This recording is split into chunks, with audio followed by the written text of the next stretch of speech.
Hi, it's Grant, and today I'm going to make pork chops with rhubarb sauce and herby peas. Pork chops and apples are a classic combination, especially in the fall. But since this is a spring version, I'm going to replace the tart apples with equally as pungent rhubarb. So we're going to make a really quick sauce, and then in one skillet, we're going to sear our pork chops, slather them with some sweet and salty honey butter, and then using the same pan, we're going to heat up some frozen peas and dress it up with some fresh spring herbs. All right, so I'm just roughly dicing our rhubarb. So I'm just gonna cut in half, and then we can just run our knife through those roughly. You don't have to be super exact about this because these are gonna go into a pot and cook down for a little bit, so it doesn't really matter, how they're chopped. We need about roughly 2 cups of chopped rhubarb. So I'm just gonna put those into this little saucepan right here, and then we're gonna add some sugar and some cinnamon.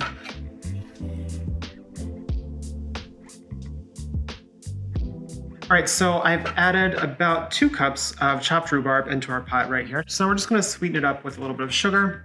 And rhubarb is really tart, so you wanna add a lot of sugar to it. And then just to give it a little bit of a little warmth, I'm just going to add in 1 stick of cinnamon, and I'm gonna break that in half. So now I'm just gonna pop this on medium heat, and we're gonna cook this until some of the liquid evaporates and it gets nice and jammy and thick. So our rhubarb sauce is thickening up in this pot over here.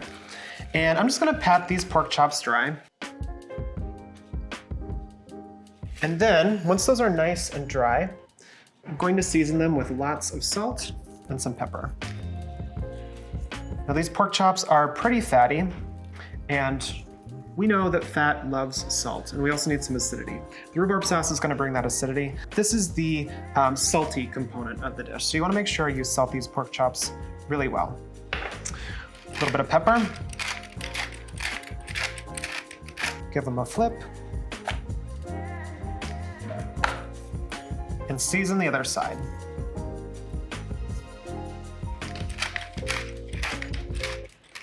So we're gonna cook the pork chops and the peas in the same pan. So to get a nice sear, you either want a good quality stainless steel pan or a cast iron pan. I'm using the stainless steel pan right here, and I'm just going to add in some canola oil.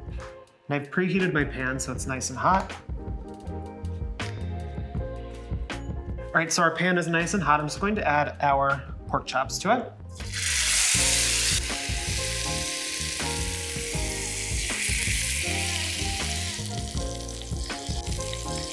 So while the pork chops cook in the pan, I'm gonna get started on the honey butter. We have 2 parts butter to 1 part honey. So I have 4 tablespoons of butter, and I'm just going to add in 2 tablespoons of honey.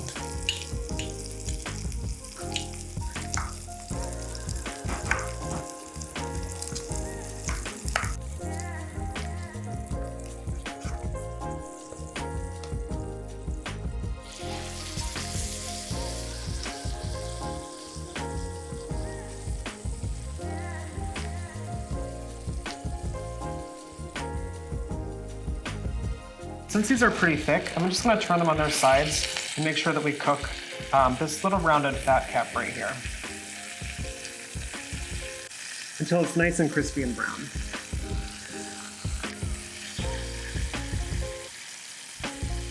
All right, so our pork chops are all done. I'm just going to remove them to a platter.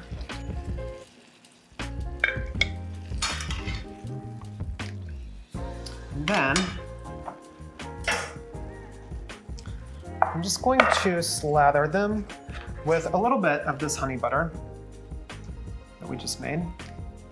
And then I'm gonna reserve the rest for serving. So we'll just slather this around to melt. And while these are resting, we're gonna get started on the peas. I really love frozen peas. They're a really great weeknight side because they come frozen, but they're already cooked. But instead of just heating up peas, we're gonna dress them up a little bit with some spring herbs. So you can use pretty much anything that you'd like, but I have some chives, some mint, and some dill. We're just gonna chop that up, and I'm gonna throw everything into the pan.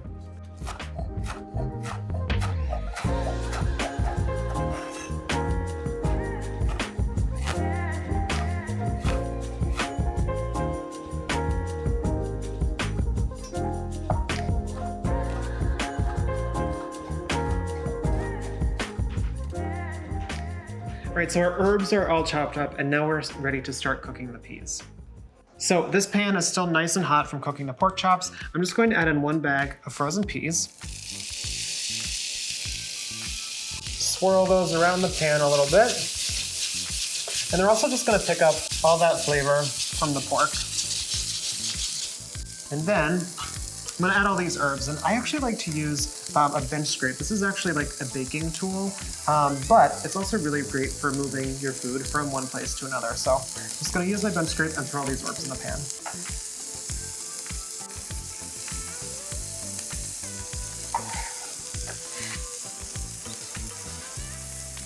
And then we're just gonna season it with some salt and pepper.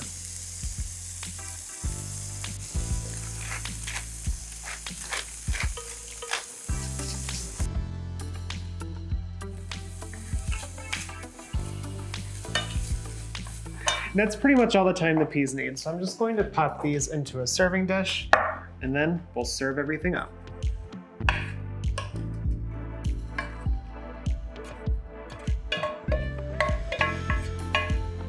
Right, so our pork chops are cooked, our peas are nice and warm, our rhubarb sauce has thickened up really nicely. I'm just gonna put this into a serving bowl right here.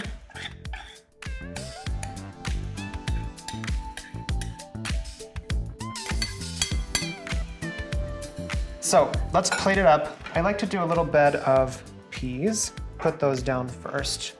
That way they kind of catch all of those yummy flavors from the pork and from the rhubarb sauce. All right, and then I'm just gonna put a pork chop right on top of these peas. Beautiful. And when I serve these, I like to do an extra little dollop of honey butter right on top. And just kind of like let that melt all over the pork chop. All right, so as that honey butter sort of like melts on top, I'm just going to give it a little sprinkle of some finishing salt. And of course, a nice helping of that beautiful rhubarb sauce can go right over the top.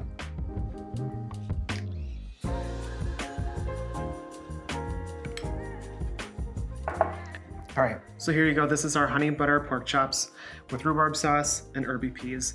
And if you enjoyed this video, make sure you hit like and subscribe to Food 52, and we'll see you next time. Goodbye.